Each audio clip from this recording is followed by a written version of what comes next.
Muy buenas tardes a todos los estudiantes que junto conmigo compartimos esta clase virtual. Mi saludo y mi deseo porque en todos los ámbitos de su vida y especialmente en el ámbito estudiantil les esté yendo muy bien. El saludo también para desear que todos tengamos en cuenta o pedirles que todos tengamos en cuenta de que el principio de la sabiduría es el temor a Dios. Tener en cuenta de que no es del que corre, no es del que se afana, sino del que Dios tiene misericordia. Estamos ya grabando y compartiendo nuestra clase. El objetivo de esta tarde, futuros abogados y abogadas, nuestro objetivo está diseñado, establecido, pensando en que es necesario analizar institutos jurídicos civiles como la propiedad que hemos estado viendo, cómo adquirir la propiedad, que eso ya fue tema de una clase anterior, y hoy veremos modos de perder la propiedad. Abarcaremos también el usufructo, el uso, la habitación y las distintas clases de servidumbre. Por supuesto, estos institutos de conformidad con lo que regula nuestro Código Civil. Es importante entonces que tengamos en cuenta nuestro objetivo y básicamente esta diapositiva a manera de introducción. Cuando hablamos de modo de adquirir la propiedad, recordemos que cuando hablamos de esos modos de adquirir la propiedad, nos estamos refiriendo, usted recordará, a la ocupación. Ahí estamos, perdón, estábamos con la cámara apagada. Esa forma de adquirir la propiedad que usted recuerda, ya, la ocupación, la usucapión. Estuvimos viendo la accesión y todas las distintas formas en que la propiedad puede adquirirse. Veamos que la propiedad constituye ese derecho de gozar y disponer de los bienes dentro de los límites y obligaciones que establece la ley. Y enfaticemos o recordemos que la propiedad no es un derecho absoluto. Cuando decimos que no es un derecho absoluto, es importante tener en consideración algunas limitaciones que establecen en relación a la propiedad. Les ruego, por favor, tener su Constitución Política de la República de Guatemala y que de forma conjunta conmigo vayan, por favor, a lo que regula el artículo 40 en una de las evidentes limitaciones al derecho de propiedad, un obstáculo a la libre disposición de la propiedad, pero veamos lo que establece la Constitución. En casos concretos, la propiedad privada podrá ser expropiada por razones de utilidad colectiva, por razones de beneficio social o interés público debidamente comprobadas. La expropiación deberá sujetarse a los procedimientos que señala la ley y el bien afectado se justipreciará por expertos tomando como base su valor actual. Esa norma constitucional nos da sustento a lo que hemos dicho, que la propiedad no es un derecho absoluto y que tiene esos límites que establece la ley, en este caso la Constitución. No obstante lo que hemos ya compartido, el artículo 44 también de la Constitución Política de la República de Guatemala establece los derechos inherentes a la persona humana y dice que los derechos y garantías que otorga la Constitución no excluyen otros que, aunque no figuren expresamente en ella, son inherentes a la persona humana. Aquí viene la parte que interesa a aplicar con el derecho o con la expropiación que regula la Constitución. ¿Cuándo procede? El segundo párrafo de ese artículo 44 establece: el interés social prevalece sobre el interés particular o privado. Entonces,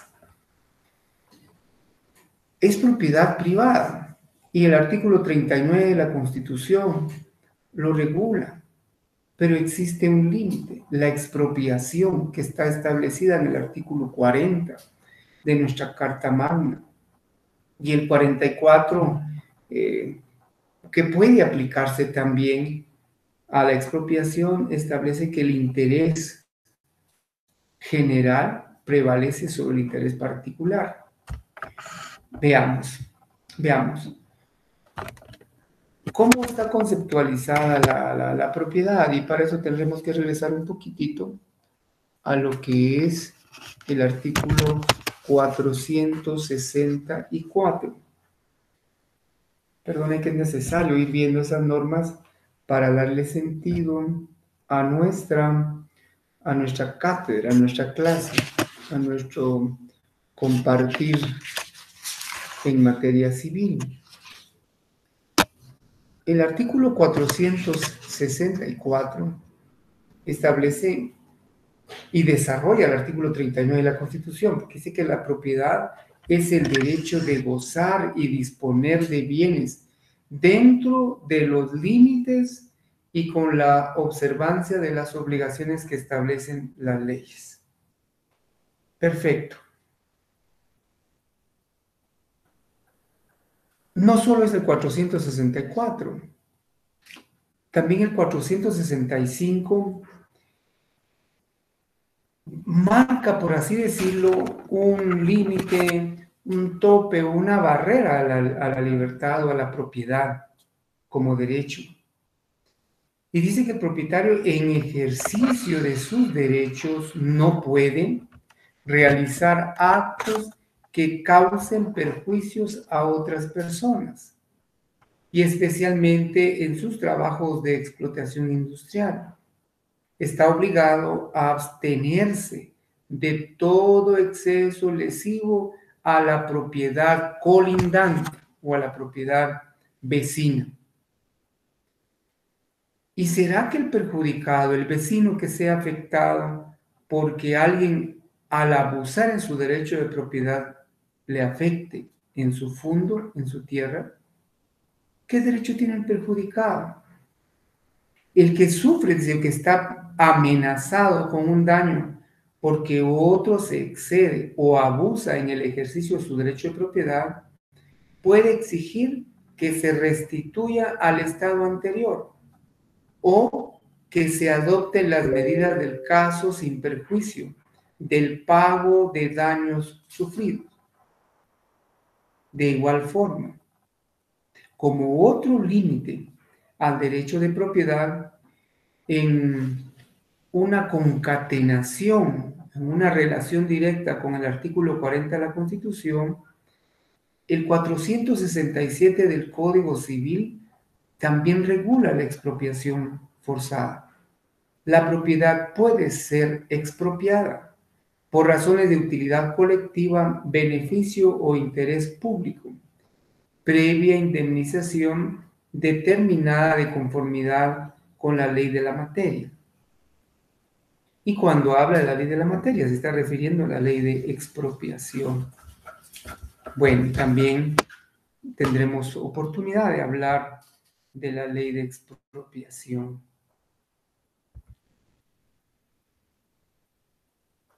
Muy bien.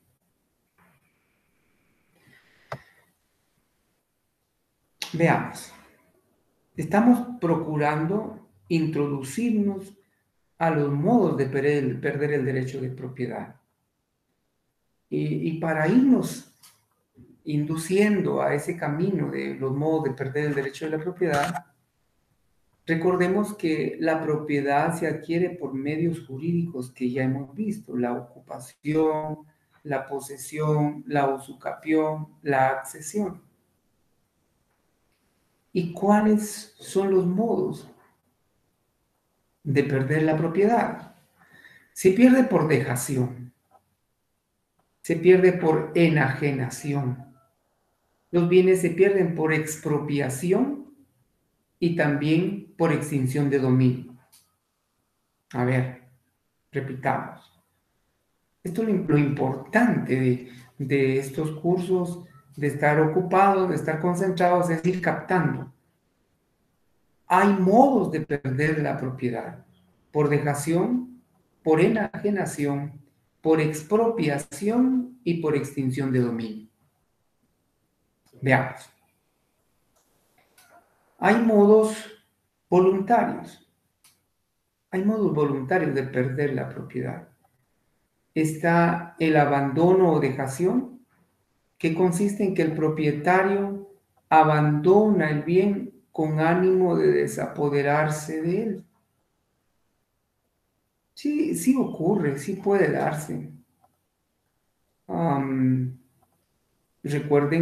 Recordemos que, por ejemplo, un bien mueble semoviente, un bien mueble canino, por ejemplo, si alguien no quiere tenerlo más, en un acto, por supuesto, un poco injusto y hasta ilícito, puede llevarlo, estar en un determinado lugar y dejarlo, abandonarlo, perderlo.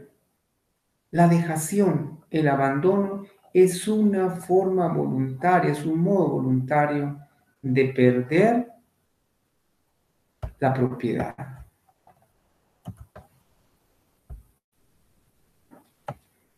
Cuando hablamos de esa dejación, de la pérdida de la propiedad, del abandono, tenemos que tener en cuenta que la cosa abandonada se va a considerar cosa de ninguno. Tal vez ahí podíamos regresar un poquito a los mostrencos. ¿Se recuerdan los mostrencos? Sí. De seguro que no se le olvidaron los bienes mostrencos. Pues por ahí podrían aparecer una cosa abandonada, una cosa... Pero veamos, 596, si no estoy mal. Vamos a buscar. Si me ayuda, por favor, buscando el 596 para ver si no estamos muy aislados del sustento de lo que quiero comentar, de esos bienes abandonados. Muy bien. Usted los está buscando en forma conjunta conmigo. Y sí, es cierto, estamos en el 596, no me perdí. Bueno, bienes mostrencos. El que encontrare un bien o semoviente al parecer extraviado, perdido, abandonado, y cuyo dueño se ignore, deberá presentarlo. Ya ese es el asunto ahí, pero solo quiero llevarlo al tema de que la dejación o que el abandono de un bien, de una cosa, hablando de cosas muebles específicamente, cuando ya están dejadas, perdidas, extraviadas o abandonadas, se convierten en cosa de ninguno. Res nullius. Es el latinazo que sirve para esto. Res nullius. Cosa de ninguno. ¿Y qué es el abandono? Abandono es igual a desprendimiento voluntario de la propiedad. Si podemos llamarle, al extravío o a la pérdida voluntaria y premeditada de un bien. al desprendimiento de un bien que era de nuestra propiedad, dejándolo en determinado lugar. Bien, modos voluntarios de perder la propiedad. Está el abandono o dejación, está la enajenación. Enajenación es la transmisión del dominio, de la nuda propiedad, del derecho sobre la cosa, de la libre disposición sobre la cosa. Entonces, enajenar es transmitir, es trasladar el derecho que una persona tiene sobre una cosa a favor de otra. Pero eso es una cuestión voluntaria. Ese es un acto que surge de la voluntariedad, de la decisión, de la discrecionalidad de una persona que es propietario y va a ser vendedor, y de otra persona que es el adquirente o comprador. Es una forma voluntaria de perder la propiedad, enajenación. Está la compraventa, está la permuta, está la donación. La diferencia entre abandono y enajenación. En el abandono es el ánimo de desapropiarse. Y en la enajenación es la intención de transmitir la propiedad a un tercero. Transmitir la propiedad a un tercero. Veamos, por favor. Regresemos un poquito al artículo 464 del Código Civil. Si usted me ayuda, si usted camina juntos conmigo hacia ese artículo. 464. Cuando vemos el contenido de esa norma sustantiva, hablando de enajenación, la propiedad, dice, es el derecho de, gozar y disponer. Esa es la palabra clave. Cuando hablamos de perder la propiedad por enajenación. La norma, el 464, establece, la propiedad es el derecho de gozar, pero también de disponer. ¿Y cómo se dispone? Puede ser en compraventa, puede ser en permuta, puede ser en donación, en cesión de derechos, etc. ¿Está bueno? Esa es la diferencia. Abandonar el ánimo de desapropiarse, de dejar, de desprenderse de algo. Y la enajenación es la intención, la voluntad de transmitir mi dominio, mi propiedad a favor de un tercero. Bueno, espero que estemos en sintonía con estos temas. Muy bien.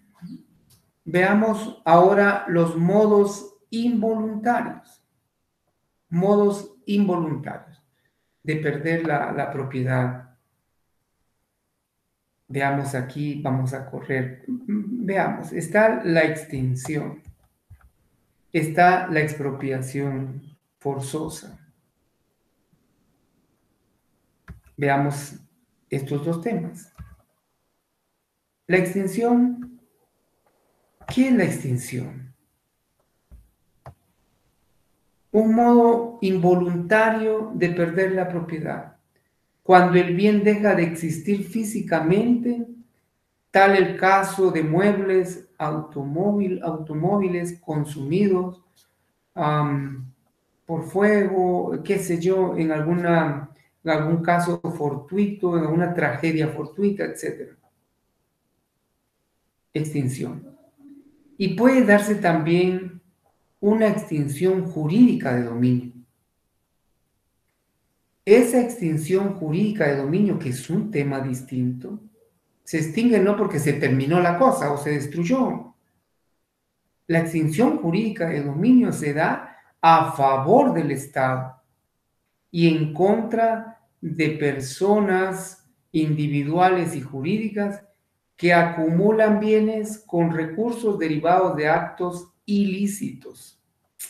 A ver, por favor, si lo tiene a la mano, y si no, pues le ruego que procure buscar el decreto 5510. Ese decreto 5510, sí, 55-2010 del Congreso de la República es exactamente la ley de extinción de dominio. ¿Cuál es el objeto de esa ley de extinción de dominio?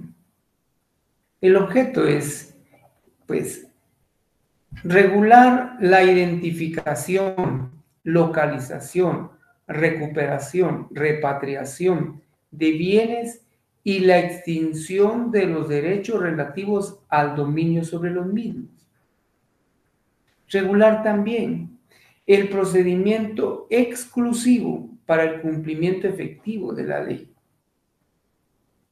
la competencia y facultades de las autoridades respectivas para la ejecución de la ley de extinción de dominio, las obligaciones de las personas individuales o jurídicas que se dedican al ejercicio de una profesión o actividades susceptibles de ser utilizadas para la transferencia, ocultamiento y circulación de los bienes producto de actividades ilícitas o delictivas.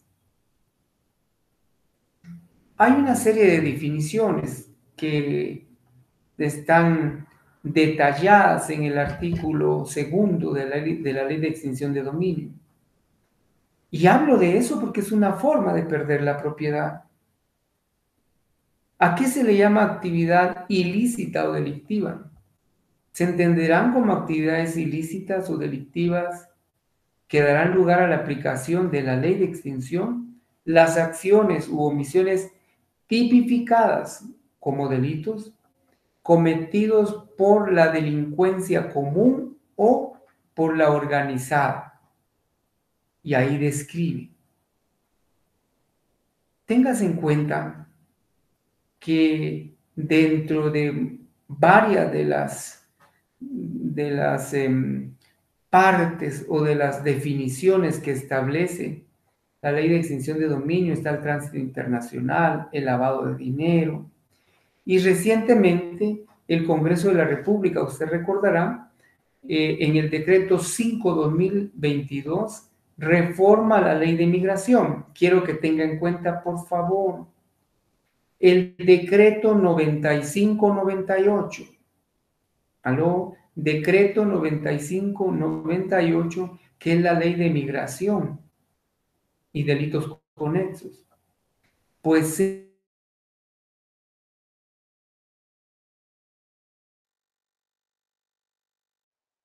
22, recordará usted, solo para traerlo a memoria, la acción contra la actividad del coyotaje, de las personas que se dedican de manera ilícita trasladar, a trasladar a ciudadanos, en este caso guatemaltecos, principalmente hacia los Estados Unidos.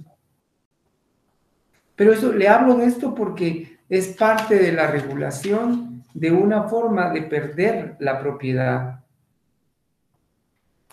Quiero que veamos el artículo, si tiene usted su ley de extinción de dominio, el artículo 2 en su literal B. Establece en la literal B, bienes son todos aquellos que sean susceptibles de valoración económica, sean muebles o inmuebles, fungibles o no fungibles, tangibles o intangibles, títulos y valores, cualquier derecho real, principal o accesorio. Igualmente lo serán todos los frutos, ganancias, productos, rendimientos o permutas de estos bienes. Y habla también, o regula, mejor dicho, define bienes abandonados. Son todos aquellos bienes declarados conforme a la presente ley, declarados así, abandonados. ¿Y qué es la extinción de dominio? ¿Qué es la extinción de dominio? Es la pérdida, como ya notamos, a favor del Estado de cualquier derecho sobre los bienes que ya mencionamos y que se encuentran dentro de las causales estipuladas dentro de la ley de extinción de dominio, cualquiera que sea su naturaleza y clase, sin contraprestación ni compensación de naturaleza alguna para su titular o cualquier persona que ostente o se comporte como tal. Esas son definiciones que encuadran exactamente en nuestro tema de una manera de cómo los bienes son susceptibles de una extinción jurídica de dominio. Muy bien. Recuerde el decreto 95-98, ley de migración y delitos conexos, debe leerse, debe analizarse, al igual que la reforma contenida en el decreto 5-2022, que ya hemos platicado y enfocado. Hablamos de extinción, ahora una forma de perder la propiedad, ahora hablamos de la expropiación. Son modos involuntarios. Por supuesto que ya vimos los modos voluntarios, por dejación, por enajenación, pero los modos involuntarios de perder la propiedad, futuro abogado y abogada, futuros abogados, la extinción, ahora la expropiación forzada. El Estado dispone a adquirir un bien cuyo propietario se niega a vendérselo o pide por él un precio excesivo. Este civilista español Valverde define la expropiación forzosa. Indica que es la incompatibilidad de goce y disposición de un bien entre el propietario y la colectividad. Por lo que el Estado, previa indemnización, desapodera el dominio del particular sobre el bien en beneficio de la colectividad. Vea usted, es acción estatal, es una acción legal. Y existe regulación, por supuesto, está la ley de expropiación. Por favor, deben tener en consideración el decreto número 529. Allí está regulada la expropiación. Y el primer artículo de la ley de expropiación dice que se entiende por utilidad o necesidad pública o interés social para los efectos de esa ley todo lo que tienda a satisfacer una necesidad colectiva, bien sea de orden material o incluso espiritual. La declaración de utilidad y necesidad pública o interés social corresponde al Congreso de la República y así continuamos con esta ley, podemos ir encontrándole sustento legal a lo que es la expropiación forzosa. Puede darse también la absorción, que significa, es igual que decir despojo. Y cuando hablamos del despojo, es desapoderar de manera injusta y sin pago de un bien al legítimo poseedor y propietario. Entonces el despojo es una forma de quitar, de expropiar, de desapoderar de un bien a una persona. Veamos. En la absorción o despojo de particulares opera la desigualdad, por supuesto. Porque el expropiado aporta mayor patrimonio al Estado en comparación con los demás no afectos. ¿Por qué? Porque, valga la redundancia, hay una persona a quien se le sacrifica desapoderándole una parte de su propiedad.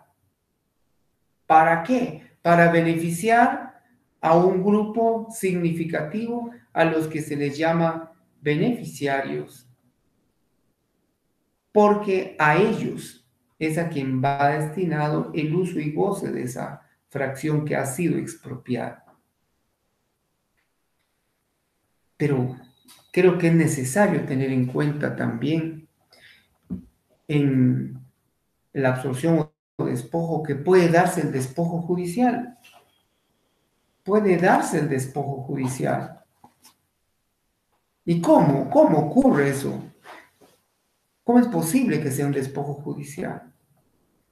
Puede darse cuando el juez, conocedor de determinada contienda o litis, decide desapoderar a alguien de un bien sin tener la plena convicción de cuál es el derecho que realmente le asiste a los interesados en el despojo. Pero ocurren despojos judiciales. Voy a referirle uno,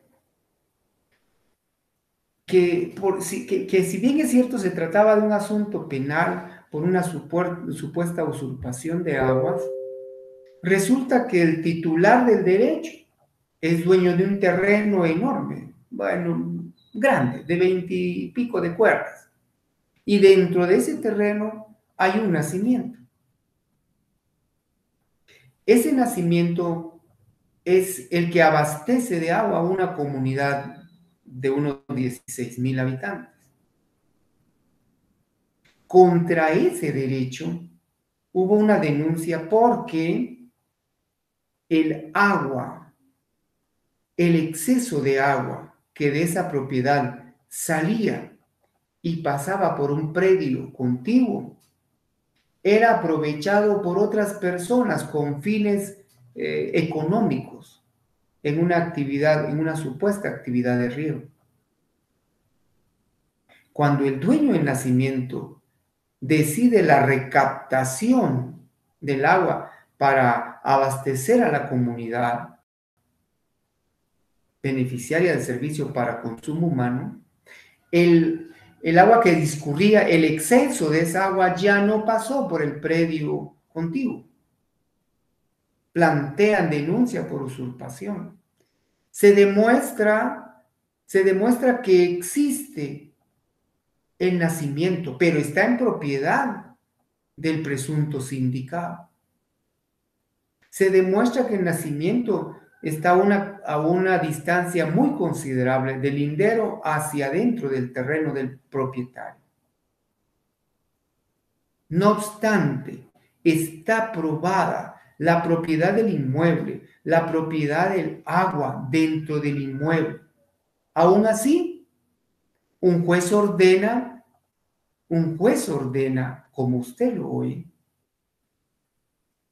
a que esa agua tenga que quitarse, le voy a usar ese término coloquial, asignársele al supuesto agraviado a quien estaba reclamando el agua que discurría o que corría por el terreno de él, a él hay que asignarle 12 horas de consumo de esa agua. Y al propietario se le dejan 12 horas con la siguiente diferencia. Al que denunció que ya no pasaba el agua por su terreno, 12 horas. ¿A qué hora va a regar? De noche. Al dueño del terreno, para poder proveer de agua a habitantes, a 16,000 habitantes para consumo humano, de día tiene que usar el agua, 12 horas. Una aberración, un despojo judicial, una forma de vedar, de perder el derecho de propiedad por un despojo judicial.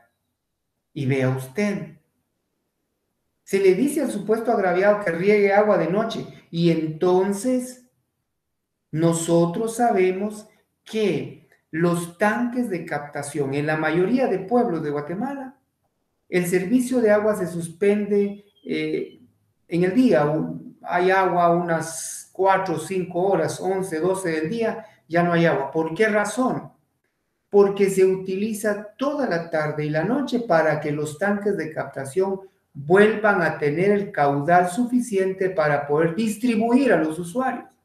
Y si ya el juez ordenó que se riegue el agua por la noche en favor de una persona que se dedica a fines comerciales y para regar, ¿de qué agua van a disponer o disponen ahora los perjudicados con ese despojo judicial? Ese es despojo judicial. Decisiones no bien mensuradas, decisiones un poco aisladas, no, sin sentido común, eso lo digo a título particular. Y así como ese caso, hay muchos más donde se ha incurrido o se puede incurrir en despojo judicial, licenciado, ¿y eso tiene algún fundamento de derecho? Por supuesto, por supuesto. Por favor, tenga en cuenta lo que regula el artículo 257 del Código Procesal Civil y Mercantil. He mencionado varios artículos, varios decretos que tienen que ir leyendo. Procede también el interdicto de despojo cuando el juez haya privado a alguno de su posesión sin previa citación y audiencia, pero en juicio civil. ¿Ok? Esa es una forma de perder la propiedad por despojo judicial. La agrega, por favor. Entonces ahora veamos que la expropiación, regresemos al tema de expropiación propiamente dicho. Va al artículo 40, por favor. El artículo 40 de la Constitución Política de la República de Guatemala regula lo de la expropiación. Está la ley de expropiación que ya le mencioné, el decreto 529 y el decreto 306 también, porque hay una exención a pago de impuestos para todas las acciones que se den en relación a la expropiación. El Código Civil, para ser claros, no se refiere expresamente a modos de perder la propiedad. No hay un apartado, algún capítulo, algún título que se refiere específicamente a eso. Podemos encontrar las formas de perder la propiedad inmersa en contenidos de algunos artículos. Estuvimos buscando y encontramos el 591. Por favor, si son tan amables, futuros abogados y abogadas. Perdón, los gramaticales, abogados. Ahí van imbuidos ambos géneros. Entonces, 591. Vean. El segundo párrafo. Hay una forma ahí de perder la propiedad. En el segundo párrafo. También pueden ser objeto de ocupación las cosas de ahí estamos, cuya propiedad abandonada, eso es lo de que hablamos de dejación, ¿se recuerda? Voluntariamente su dueño. Pueden ser objeto de ocupación las cosas cuya propiedad haya sido abandonada voluntariamente por su dueño. Vale. 596. Porque no hay un título, le digo, que en el Código Civil que diga forma de perder el derecho de propiedad. Yo no lo he encontrado. Si usted lo encuentra, me ayuda alguna vez. 596. Ahí estamos del tema que hemos hablado de los mostrencos. Usted no se le olvida los mostrencos, ¿verdad? Esos famosos bienes muebles. El que encontrare un mueble o semoviente, al parecer extraviado, ¿ve? Dejación. Dejación. Y luego nos vamos al 637. Vean, en qué parte de los supuestos de esa norma está la manera o el modo de perder la propiedad? La posesión registrada, 637, Código Civil, de un inmueble, una vez consumado el término de 10 años desde la fecha de la inscripción del título en el registro de la propiedad, se convierte en inscripción de dominio. Bueno, ¿Se tramita una diligencia de titulación supletoria? Perfecto. ¿Se inscribe en el registro de la propiedad? Muy bien. A partir de la fecha que está inscrito ese bien en el registro de la propiedad, ¿se convierte en qué? En inscripción de dominio, en nuda propiedad. Aló, aquí está la parte donde se pierde el derecho de propiedad. Y puede oponerse a cualquier otra inscripción de propiedad relativa al mismo bien. Ah, usted es dueño de un bien inmueble, está inscrito en el registro de la propiedad, usted se va a los Estados Unidos, deja su bien, llegó el compadre, el vecino, el amigo o el aprovechado, se posesionó del terreno, con o sin el consentimiento suyo, titula ese terreno, lo inscribe en el registro. 11 años después de que está inscrito en el registro, usted viene de Estados Unidos y quiere reclamar ese bien, ya no se puede. Perdió el derecho de propiedad. Porque el artículo 637 del Código Civil establece esa forma de perder la propiedad. ¿Ve? Así hemos ido viendo, así he ido viendo, buscando cómo puede perderse la propiedad, cómo pueden encontrarse esos temas en el Código Civil si no existe un título relativo específicamente a ese tema. Bueno, continuemos. Vamos a ingresar ahora a platicar de otros derechos reales de mero goce. Vamos a hablar del usufructo, vamos a platicar un poco del uso, de la habitación, después hablaremos de las servidumbres. Entremos por ese mundo y para ello vamos a ver lo que es usufructo. ¿Qué es el usufructo? El usufructo es el derecho real de usar y gozar de una cosa, cuya propiedad le pertenece a otro, con tal que no se altere, que la sustancia no sea afectada. Usufructo es el derecho que tiene una persona de gozar de una cosa ajena, con tal de que no se afecte la sustancia. Pero hay usufructo perfecto y hay usufructo imperfecto. Usufructo perfecto, cuando recae sobre cosa que el usufructuario goza sin cambiar su sustancia. Por ejemplo, si usted es usufructuario de un bien inmueble, si se constituyó el usufructo a favor de usted, usted es usufructuario de un bien inmueble. Allí no va a haber una alteración, un cambio de la sustancia, porque el terreno sigue estando. No tenga usted en usufructo 5, 10 o los años que establece la ley.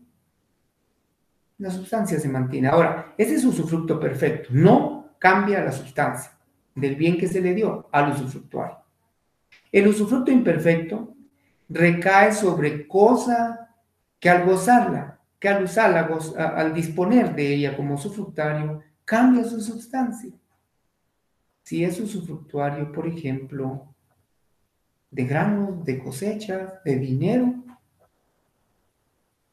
usted no va a poder devolver al propietario los mismos granos, porque con el uso se transformó, se cambió su sustancia.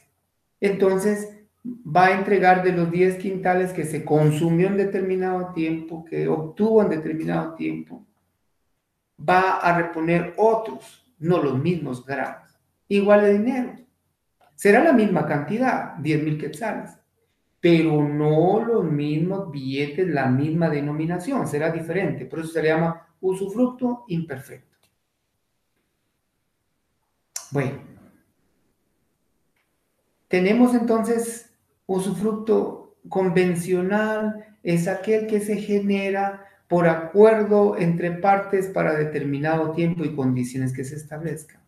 Testamentario es una disposición de voluntad o de última voluntad del testador. ahí puede darse o constituirse el usufructo.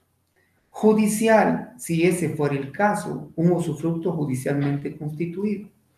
Y puede haber usufructo vitalicio, aquel que se constituye a favor de una persona X y que esa persona X podrá gozar, disponer de un bien, de ese derecho real, mientras viva. Está el usufructo voluntario, que es producto del acuerdo y básicamente del que cede el derecho, del titular del derecho.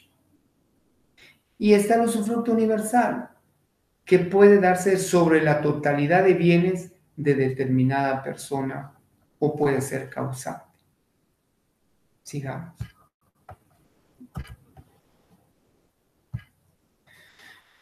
Realmente se deleita uno con estos temas, pero hay que avanzar un poquito. Extensión del usufructo. ¿Hasta dónde abarca? ¿Qué es esto? ¿Qué pertenece al usufructuario? ¿Qué abarca, alcanza el usufructo? Por el usufructo le pertenecen al usufructuario los frutos naturales y civiles que los bienes produzcan ordinaria y extraordinariamente, salvo las limitaciones establecidas en el título en que se constituya ese usufructo. ¿Hasta dónde abarca entonces el derecho del usufructuario? A él le pertenecen frutos naturales y civiles, todos los que produzcan los bienes afectos a ese usufructo, sea una producción ordinaria o extraordinaria. Muy bien. Formas de constitución. Ya platicamos que el usufructo puede constituirse como un contrato en una compraventa, por ejemplo, de un bien inmueble, y de una vez en una cláusula se constituye usufructo vitalicio, por ejemplo, a favor de una tercera persona. Puede ser también en un acto de última voluntad. Y no podemos dejar al margen el plazo, duración, el tiempo fijo, o va a ser vitalicio, o es condicional, pero nunca va a ser a perpetuidad. El usufructo puede constituirse por tiempo fijo. Eso lo puede leer usted y puede ahondar un poco en el artículo 705 del Código Civil. El usufructo puede constituirse por tiempo fijo, vitalicio, puramente o bajo condición. Cuando decimos un usufructo puramente, es decir, que no está afecto a alguna condición, alguna limitación. Lo que sí es cierto que el usufructo no puede constituirse a perpetuidad y sobre toda especie de bienes muebles e inmuebles, salvo que sea un usufructo universal, como ya lo platicamos. ¿Puede constituirse a favor de personas jurídicas? Claro que sí. O de una o varias personas individuales, de manera simultánea o sucesivamente. En caso de disfrute sucesivo, el usufructo solo aprovechará a las personas que existan cuando concluya el derecho del anterior usufructuario. Muy bien. Ya hablamos, si no, y bueno, ¿qué es? Ya hablamos de usufructo a tiempo fijo. ¿Y qué sucede si no se fija el tiempo? Cuando en la Constitución o en un contrato donde exista el usufructo establecido no se fije el tiempo para su duración, se entiende constituido por toda la vida del usufructuario. Es entonces un usufructo vitalicio. El usufructo que no sea vitalicio y el constituido a favor de personas jurídicas no podrá exceder de 30 años. ¿De cuántos años? De 30 años, si no es vitalicio. ¿Puede ser de hasta 50 años? Sí, si se tratare de bienes nacionales. Si son bienes nacionales, el usufructo puede constituirse incluso hasta por 50 años. Muy bien. Usufructo sin derecho a acrecer. Esto de acrecer, cuando leemos la norma, usted puede leer en el artículo 707, dice, si se constituye el usufructo a favor de varias personas simultáneamente, sea por herencia o por contrato, no hay derecho de acrecer si el constituyente no lo ha establecido clara y expresamente. No hay derecho de acrecer. ¿Qué significa eso? Que no hay facultad de aumentar su herencia añadiendo parte de otro heredero que renunció. Si hay varias personas, existe un usufructo sobre el bien de esas personas, A, B y C. El señor X, que es el usufructuario, él puede disponer de ese usufructo de la persona A, porque ella fue quien constituyó usufructo a favor de don X. Pero si se muere don B, no hay la posibilidad de que venga don X y diga, bueno, ahora me corresponde también el usufructo sobre el terreno de don B o de don C. No existe, no hay esa facultad de aumentar ese derecho porque el artículo 777 establece esa limitante, salvo que el constituyente no lo haya establecido de forma clara y expresa. Muy bien, veamos derechos del usufructuario. El artículo 709 le establece cuáles son los derechos del usufructuario. Los frutos pendientes al tiempo de comenzar el usufructo pertenecen al usufructuario. ¿A quién le pertenecen los frutos? Esos frutos naturales pendientes al tiempo de comenzar el usufructo empieza ahora. Ya hay un cultivo en crecimiento, pendiente de producción. ¿A quién le corresponden esos frutos? ¿Al propietario o al usufructuario? La ley establece que esos frutos le corresponden al usufructuario. Muy bien. Obligación del usufructuario a restituir. ¿Qué es lo que tiene que restituir? Veamos. El artículo 713 del Código Civil. Si el usufructo comprende cosas que no pueden usarse sin consumirse, aló, si el usufructo comprende cosas que no pueden usarse sin consumirse, el usufructuario está obligado, ahí está la obligación, a restituir esa cosa en igual género, trigo por ejemplo, maíz por ejemplo, persea americana por ejemplo, aguacates, en el mismo género, cantidad y calidad. Y si esto no fuere posible, tiene que pagar su valor. Por supuesto, si se estimó el valor al momento de constituir el usufructo, pues ese valor ha de pagarse. Y si no se hubiese estimado, entonces se hará el pago atendiendo el precio corriente al momento de cesar el usufructo. Bien, con su permiso.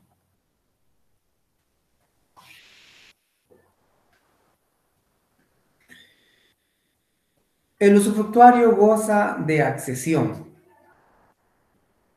Sí es aceptable, si es legal, si es permisible que el usufructuario pueda gozar de la accesión. ¿Se recuerda de la accesión? Otros bienes que se van agregando al bien principal. Y establece la ley que el usufructuario puede gozar del aumento que sobrevenga por accesión a la cosa usufructuaria. Puede gozar también de las servidumbres y en general de todos los derechos de que gozaría el propietario. Es usufructuario de un bien inmueble y ese bien inmueble, a favor de ese bien inmueble hay constituida una servidumbre, como usufructuario tiene el derecho de gozar esa servidumbre. es usufructuario de un bien y se da una accesión por aluvión. Yo hablo claro porque usted ya sabe a qué se refiere.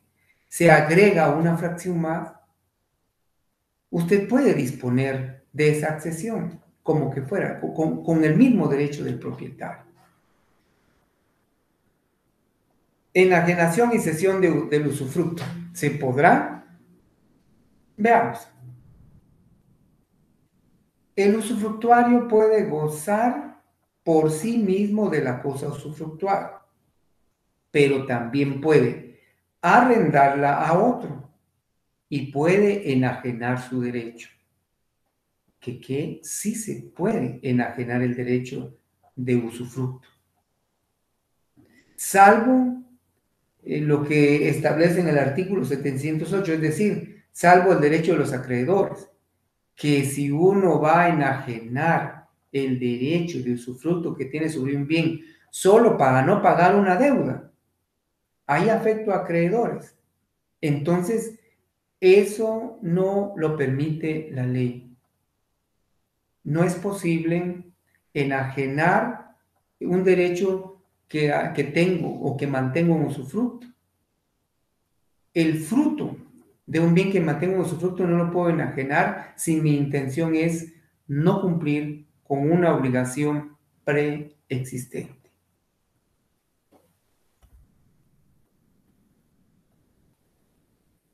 Muy bien. Otro tema, obligaciones del usufructuario, pues el artículo 720 establece las obligaciones del usufructuario hasta el 725. El usufructuario tomará las cosas en el estado en que se encuentren, pero no podrá entrar en posesión,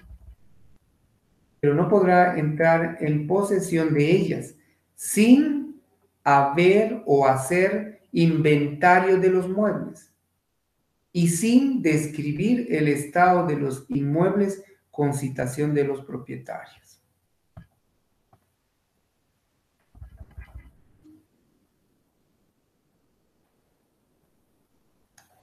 Muy bien. Sí tenemos suficiente audio, sí me marca que tenemos suficiente audio. Perdonen este lapsus, pero estaba revisando. Y reparaciones del bien usufructuado. En cuanto a las reparaciones, nosotros podemos tener en cuenta el artículo 727. Las reparaciones extraordinarias serán a cargo del propietario, pero también habla de reparaciones ordinarias. Antes hablemos de las reparaciones ordinarias. El usufructuario debe hacer las reparaciones ordinarias indispensables para la conservación de la cosa. Entonces, reparaciones ordinarias son una obligación del usufructuario, pero las reparaciones extraordinarias serán a cargo del propietario. El usufructuario está obligado a darle aviso cuando fuere urgente la necesidad de hacerlas. ¿Cómo se diferencian esas reparaciones ordinarias de las extraordinarias? Las ordinarias son aquellas reparaciones indispensables para que funcione o que se conserve la cosa. Pero las reparaciones extraordinarias son aquellas que se necesitan hacer para restablecer, reintegrar los bienes que se hayan arruinado o deteriorado por el tiempo. Son accesos o accesorios que se vuelven viejos y que es necesario cambiarlos, porque por un caso fortuito o un asunto no previsto, un terremoto o algo, sufran grave daño entonces o deterioro, ahí debe darse una reparación extraordinaria a los bienes usufructuados. Muy bien. Extinción del usufructo. Veamos. ¿Cómo se extingue el usufructo? Lo describimos. Por muerte del usufructuario, por vencimiento del plazo, por la realización de la condición resolutoria si no fue un usufructo perfecto. Por confusión de propiedad y usufructo, es decir, si el usufructuario adquiere la nueva propiedad, compra el bien, entonces en él se llenan dos calidades.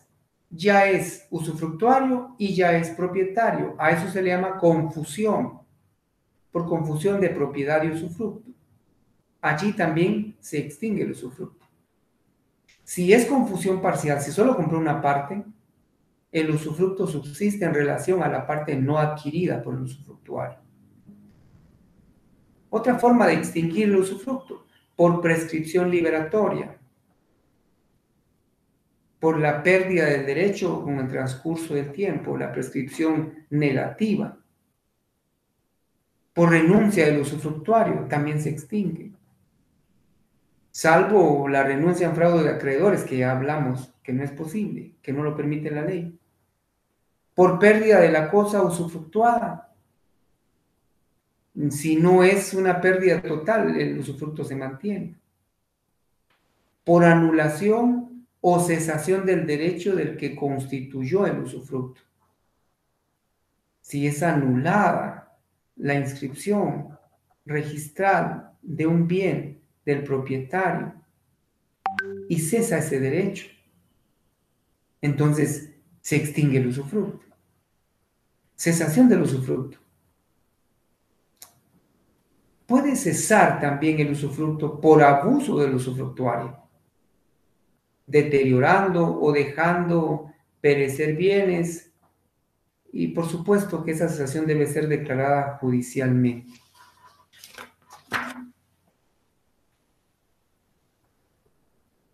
La ley establece, el artículo 739 del Código Civil, también puede cesar el usufructo por el abuso que el usufructuario haga de su derecho, deteriorando los bienes o dejándolos perecer por falta de reparaciones ordinarias.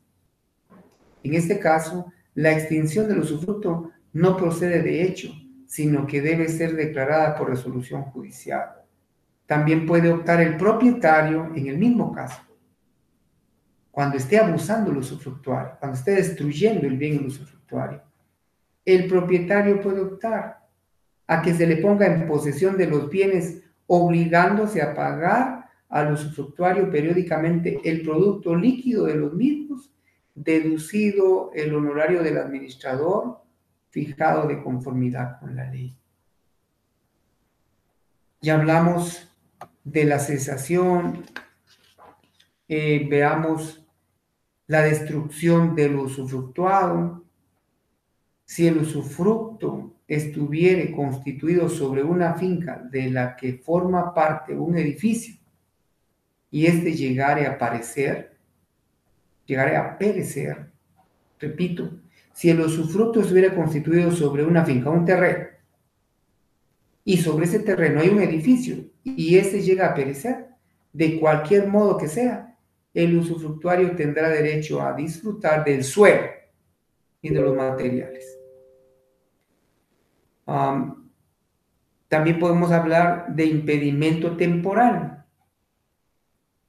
El impedimento temporal, por caso fortuito o fuerza mayor, no extingue el usufructo, ni da derecho a exigir indemnización del propietario.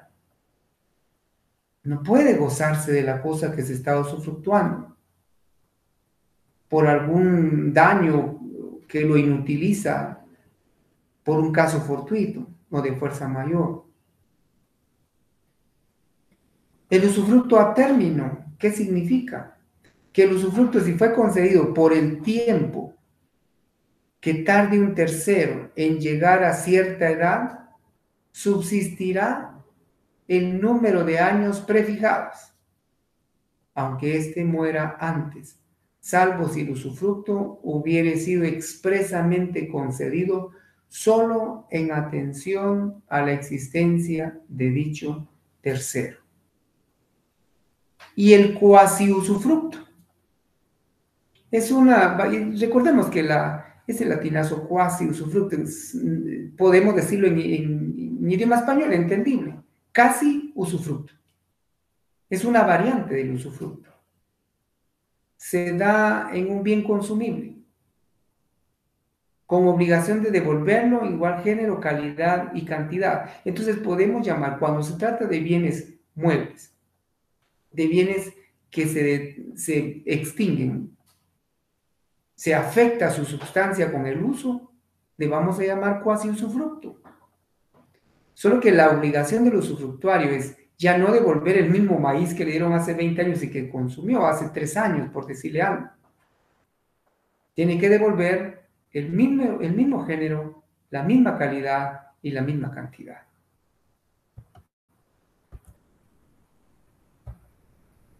Pasemos al uso. Uso es el derecho real de mero goce. Consiste en gozar de la cosa ajena.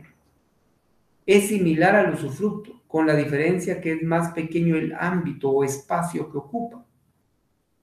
El usufructo recae sobre todo el bien y el uso se limita en cuanto abaste a la necesidad del usuario y su familia, con potestad o facilidad para vivir allí. Un ejemplo de uso son los trabajadores temporeros. Cuando van a las zonas costeras a trabajar en las fincas, a esos trabajadores temporales o temporeros se les asigna un espacio en terrenos de la finca que es suficiente para que ellos puedan vivir y su familia. Eso es el uso. Pero hay diferencias. El usufructo abarca todo el bien. El uso se limita solo a lo necesario para que el usuario y su familia pueda disponer. Muy bien. El usufructo puede enajenarse y arrendarse, el uso no. Bueno, esto quiero, por favor, que lo tengan en cuenta. El usufructo es personalísimo, porque puede gozar, disponer, puede venderse el usufructo, el derecho de usufructo. El uso no. El uso no puede venderse, es solo para poder cubrir necesidades del usuario y la familia.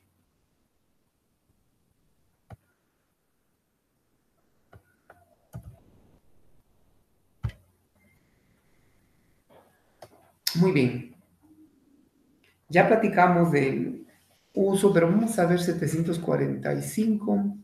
El uso da derecho de servirse de cosa ajena o de aprovecharse de los frutos de ella, en cuanto basten, la palabra clara, a las necesidades del usuario y la de su familia. Veamos ahora habitación. Es otro derecho real de mero goce, igual que el uso. Habitación, derecho real de mero goce, igual que el uso. Con diferencia que al tener habitación no se puede arrendar ni enajenar. Ejemplo, un edificio. Usufructo, todo el edificio, es un ejemplo. Uso de una o dos habitaciones y que pueden utilizarse para satisfacer necesidades del usuario y su familia. Y la habitación usa una o más habitaciones según el tamaño de la familia. Veamos como contenido de la habitación, ¿a qué se refiere esto? La esencia de la habitación. La habitación se limita a lo que sea necesario para quien tiene el derecho y para su familia, aun cuando no la haya tenido en el momento de constituirse tal derecho, el derecho de habitación. Los derechos de uso y habitación se regulan por el título que los constituye. Si el título no determina la extensión de estos derechos, se regula conforme a los artículos subsiguientes del Código Civil. ¿Por qué se dice que el uso y la habitación son derechos inalienables? ¿Por qué el uso y la habitación son derechos inalienables? No se pueden enajenar, no se pueden gravar, ni se pueden arrendar. El usuario o el habitacionista no puede gravar. no puede dar en arrendamiento, no puede disponer de esos derechos reales de mero gozo. Obligaciones del usuario y habitacionista. Realmente, para gozar de los derechos de uso de habitación debe prestarse previamente una garantía y hacerse un inventario y describir el estado de los inmuebles, con citación del propietario. En cuanto a la garantía, rigen las mismas prescripciones que para el usufructo. Los derechos de uso y habitación se establecen y se pierden con las mismas disposiciones, de la misma forma, de la misma extinción que se establece para el usufructo. Obligaciones del usuario y habitacionista. Si quien tiene el uso de un fondo, de un terreno, de un inmueble, tomare todos sus frutos, o si quien tiene derecho de habitación ocupare toda la casa, estará obligado a hacer los gastos de cultivos o de reparaciones ordinarias y a pagar las contribuciones. Si el usuario no tomare más que una parte de los frutos, o el habitacionista no ocupare más que una parte de la casa, van a contribuir, sí, pero proporcionalmente el usuario a los gastos de la parte que usa. El habitacionista, gastos proporcionales a la habitación de la casa de que está gozando.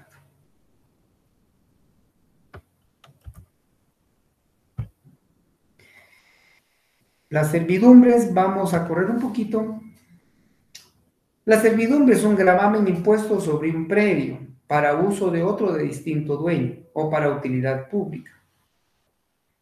En las servidumbres existen dos clases de predio, el predio dominante y el predio sirviente. El predio dominante es el predio a cuyo favor se constituye la servidumbre. Y el predio sirviente es el que soporta la servidumbre. Veamos la clasificación. Clasificación de las servidumbres. Se clasifican en continuas o discontinuas, aparentes o no aparentes. Las continuas existen, su uso es o puede ser incesante, sin intervención de un hecho actual del hombre, o sea, son evidentes. Caminos, entradas, accesos, pues servidumbres, que son evidentes y que tienen esos signos exteriores que evidencian su uso constante. Discontinuas, las que necesitan hecho actual del hombre para reabrirlas o rehabilitarlas. Un acceso, una servidumbre. Discontinua es aquella en la que se necesita volverla a trazar, volver a reabrir para poder habilitarla y utilizarla como tal.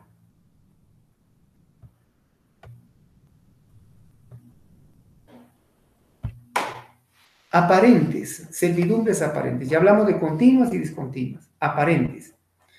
Servidumbres que se anuncian por obras o signos exteriores dispuestos para su uso y aprovechamiento. ¿Cuáles son esos signos? Cercos, taludes, cortes que se hacen a las orillas de la carretera o del camino, que evidencian la existencia de esos senderos. Esas son las servidumbres aparentes. Hay obras o signos que evidencian su existencia, no son discutibles. No aparentes, las que no presentan signos exteriores contrarias a las aparentes. No hay esos signos exteriores, esos trazos, esos senderos bien delimitados. Inseparabilidad de la servidumbre. Si un bien inmueble es un predio dominante, a cuyo favor se constituyó una servidumbre, la servidumbre no puede separarse del bien inmueble a quien sirve. Indivisibilidad de la servidumbre. Pongámosle un poquito de atención. Las servidumbres son indivisibles. Pero ¿qué pasa? Si se divide el predio sirviente, el predio que le sirvió para constituirse. Cada una de las porciones en que se divide ese predio sirviente tiene que soportar la parte de la servidumbre que pasa por allí. Y si se divide el predio dominante, cada propietario de este puede usar la servidumbre, pero no alterarla, pero no gravarla. Las servidumbres pueden ser voluntarias y legales, sí, sí es cierto. Las servidumbres se dividen también dependiendo de la situación natural de los predios, de las obligaciones impuestas por la ley, y por lo mismo pueden ser o voluntarias o pueden ser legales.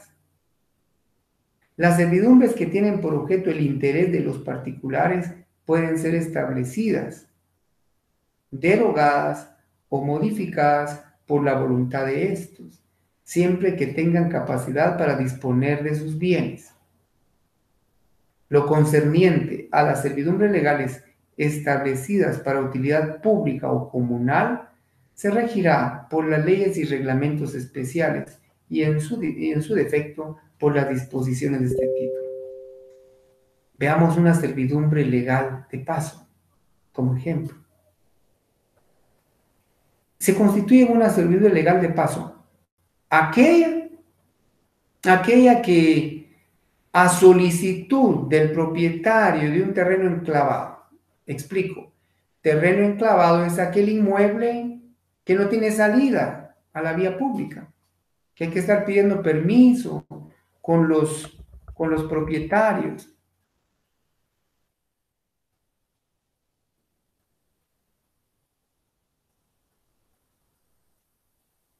Sí le decía, enclavado, el inmueble enclavado es aquel que no tiene entrada, no tiene salida.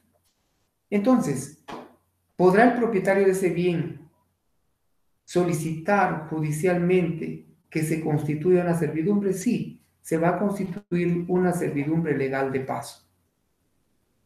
Previo trámite judicial, es un juicio ordinario de constitución de servidumbre legal de paso, que por supuesto un juez la ordena previa indemnización, previo pago del valor prorrateado de la fracción que ha de desmembrarse o gravarse del bien que va a servir, del bien sirviente. Bien, pero sigamos. Servidumbres de acueducto son aquellas que graban un predio por donde pasa una conducción de agua, donde pasa tubería. ¿En qué casos se imponen? Puede imponerse la servidumbre forzosa de acueducto para la conducción de aguas destinadas a algún servicio de utilidad pública, previa indemnización siempre. Puede también imponerse servidumbre forzosa para objetos de interés público, previa indemnización. ¿En qué otros casos? Para establecimiento o aumento de riegos, por baños y fábricas, desecación de lagunas y terrenos pantanosos, también para evasión o salida de aguas procedentes de alumbramientos artificiales, y por salida de aguas de escorrederas y drenajes. Allí pueden también imponerse o establecerse. Causas para oponerse a las servidumbres. El dueño del terreno sobre el que existe la posibilidad de gravar o imponer una servidumbre forzosa podrá oponerse. ¿Pero por qué causas? Por pretenderse construir acequias descubiertas que sean perjudiciales a la calidad de su agua.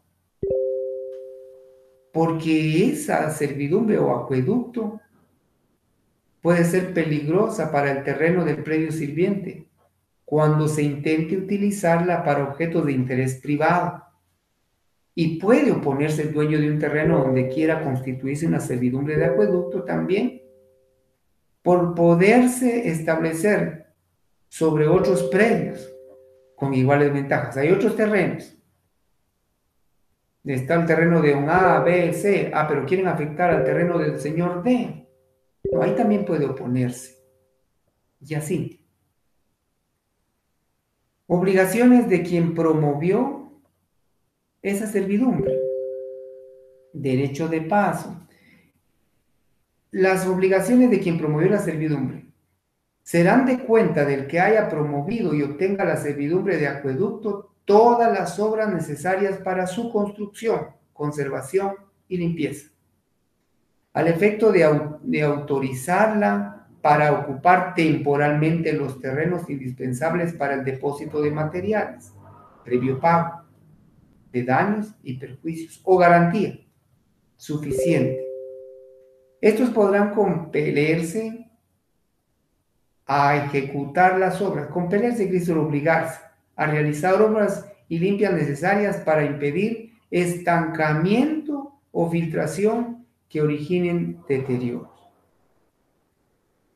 Y el derecho de paso establecido en el artículo 768 del Código Civil.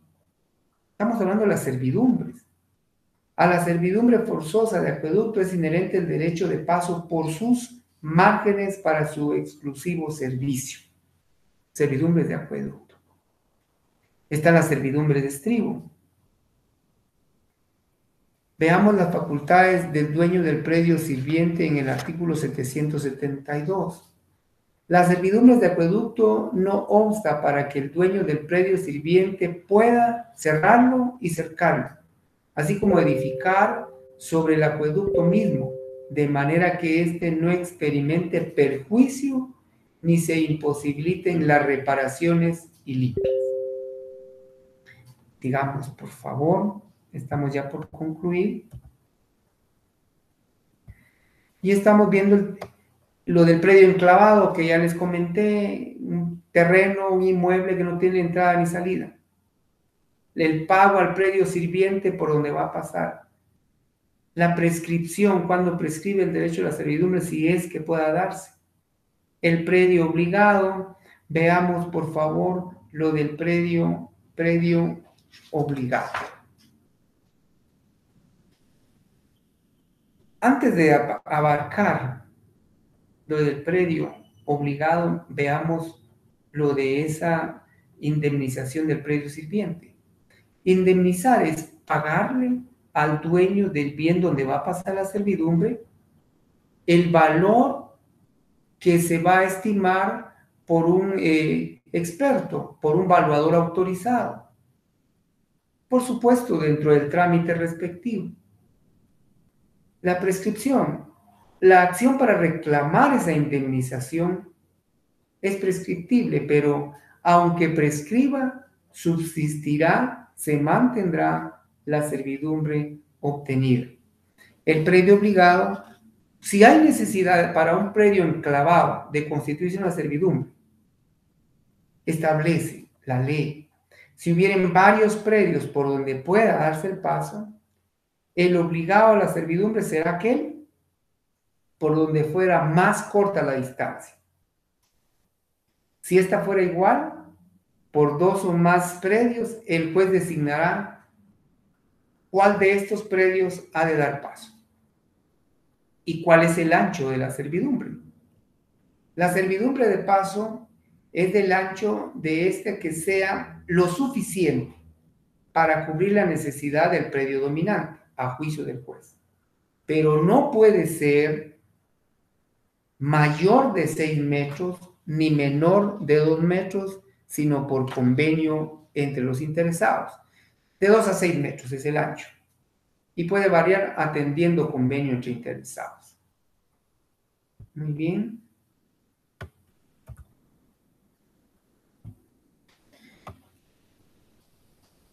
Veamos cómo se regulan las servidumbres legales de paso, 799. Perdón, 798 están las servidumbres legales de desagüe. Ahora veamos. El artículo 799 regula las servidumbres voluntarias.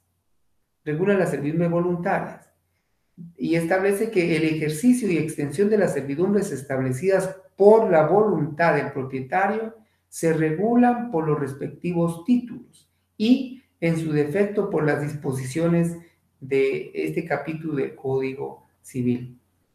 Servidumbres en predio común. Si fueren varios los propietarios de un predio, no se podrá imponer servidumbre sino con el consentimiento de todos. Solo puede constituirse la servidumbre sobre un predio común cuando exista el consentimiento de todos los copropietarios o condueños. ¿Qué es una servidumbre en propiedad resoluble? 802, Código Civil. Los que solo tienen dominio resoluble, que puede dejarse sin efecto, como aquel a quien se ha legado un fondo bajo condición no realizada y otros semejantes, puede constituir servidumbre, pero queda sin efecto desde que se resuelva el derecho que se constituye.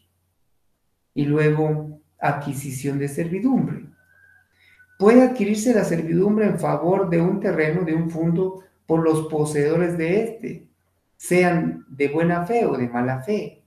Y pueden igualmente adquirirla los que no gozan de la libre administración de sus bienes y los administradores de bienes ajenos en provecho de estos.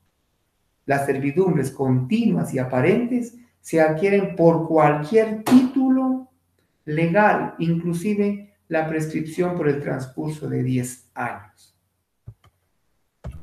Muy bien, les agradezco su bondad, gracias por su tolerancia, por su paciencia y les dejo en presentación unas cuestiones, unos temas sencillos que ya vimos para que puedan analizarlos, leerlos y resolverlos.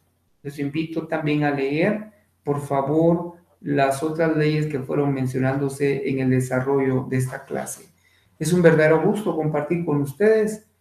Nos deleitamos realmente hablando de estos temas y espero que usted también se deleite reescuchándolos, ampliando su lectura, viendo algunos temas que hay que enmendar si es necesario, pero bueno, el esfuerzo de ustedes tendrá su recompensa. Dios los bendiga, muy buenas tardes y por favor copien estas cuestiones para resolverlas. Muchas gracias.